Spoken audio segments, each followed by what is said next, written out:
अस्सलाम वालेकुम, welcome to my channel when I cook. उम्मीद करती हूँ कि आप सब लोग ठीक होंगे। तो आज हम लोग बनाएंगे ब्रेड के पकोड़े। बिना बेसन के बहुत ही मज़ेदार और क्रिस्पी पकोड़े बनाएंगे। आप लोग ये रेसिपी ज़रूर ट्राई कीजिएगा क्योंकि इसमें ज़्यादा इंग्रेडिएंट्स भी यूज़ नहीं होते और सबसे इम्पॉर्टेंट बात है इसमें बेसन नहीं डलेगा। बेसन के बगैर ये पकोड़े कैसे तैयार होंगे ये आपको इस वीडियो में पता लगेगा। तो वीडियो को एंड तक देखिएगा और स्किप नहीं कीजिएगा। तो चलिए शुरू करते हैं। बिस्मिल्लाहिर्रहमानिर्रहीम।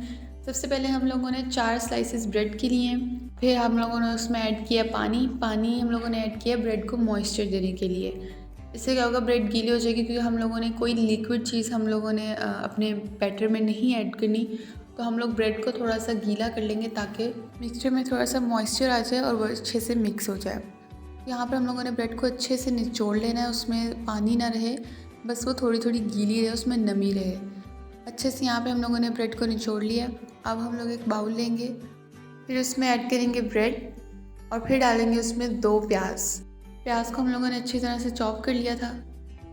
प्याज डालने के बाद इसमें डालेंगे हम लोग 1/2 टेबल स्पून नमक आप लोग अपने टेस्ट के अकॉर्डिंग भी डाल सकते हैं। फिर इसमें हम लोग डालेंगे कुटी हुई लाल मिर्च 1/2 टीस्पून, लाल मिर्च 1 टीस्पून, सूखा धनिया का पाउडर 1 टेबल स्पून डालेंगे इसमें हम लोग। फिर जाएगा कॉर्नफ्लोर 1.5 टेबल स्पून। आप लोग कॉर्नफ्लोर की जगह चावल का आटा भी डाल सकते हैं। दोनों में से जोन सी भी चीज़ आपके पास अवेलेबल है आप लोग वो ऐड कर लीजिएगा। फिर इसमें जाएंगी 1 टेबल स्पून हरी मिर्चें। फिर इसमें जाएगी हरी प्याज 1 टेबल स्पून। आप लोग चाहे तो इसको स्किप भी कर सकते हैं। इन सारे इंग्रेडिएंट्स को हम लोग अच्छी तरह से मिक्स करेंगे। आप लोग इस रेसिपी को घर में ज़रूर ट्राई कीजिएगा। बहुत ही क्रिस्पी और टेस्टी पकोड़े बनकर तैयार होंगे। अगर मौसम बहुत अच्छा है और आपको चाय के साथ पकोड़े खाने का दिल चाह रहा है मगर बेसन नहीं है घर पे, तो कोई बात नहीं, आप लोग जल्दी से ये थोड़ा सा सामान रेडी करें, इससे मिक्सचर बनाएं और पकोड़े रेडी कर लें। यहाँ पर हम लोगों ने फ्राई पैन लिया, उसमें ऑयल डाला है और उसको थोड़ा सा गर्म कर लिया है। जैसे ही ऑयल गर्म हो जाए उसमें हम लोग पकौड़ों का मिक्सचर ऐड कर लेंगे और उनको फ्राई करेंगे। थोड़ा थोड़ा करके हम लोग चम्मच की मदद से इसमें मिक्सचर ऐड करेंगे। फ्राई पैन में जितने भी पकौड़े आ सकते हैं उतने ऐड करके इनको मीडियम फ्लेम पर फ्राई करेंगे। इंशाल्लाह आप लोगों को ये रेसिपी बहुत पसंद आएगी।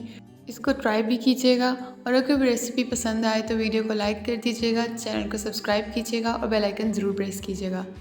तो जैसे ही हमारे पकौड़ों का कलर थोड़ा सा चेंज होना स्टार्ट हो जाए, आप लोगों ने उसकी साइड चेंज कर देनी है।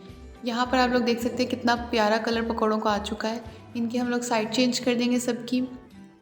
अब ये दोनों साइड से अच्छी तरह फ्राई हो चुके हैं। बिल्कुल क्रिस्पी और मज़ेदार पकोड़े बेसन डाले बगैर हम लोगों ने तैयार कर लिए, ना बेसन डाला है। और बहुत से लोग दाल डाल के भी उसको बनाते हैं, तो हम लोगों ने ना कोई दाल यूज़ की है, ना कोई बेसन और ना ही कोई लिक्विड मटेरियल इसको मिक्स करने के लिए यूज़ किया है। आप लोग इस मिक्सचर से डिफरेंट शेप्स बनाकर भी पकौड़े रेडी कर सकते हैं, चाहे गोल बना लें, चाहे ओवल बना लें या चाहे रैंडम शेप कोई सी भी बना लें। पहले हम लोगों ने रैंडमली मिक्सचर को ऐड कर दिया था ऑयल में, अब हम लोगों ने हाथों की मदद से उसे शेप देकर फ्राई करने लगे हैं। तो यहाँ पर आप लोग देख सकते हैं कि पकौड़ों का कलर चेंज होना शुरू हो गया है। इनकी साइड चेंज कर देंगे और ये ज़्यादा से ज़्यादा 3 से 4 मिनट लेकर फ्राई हो जाएंगे।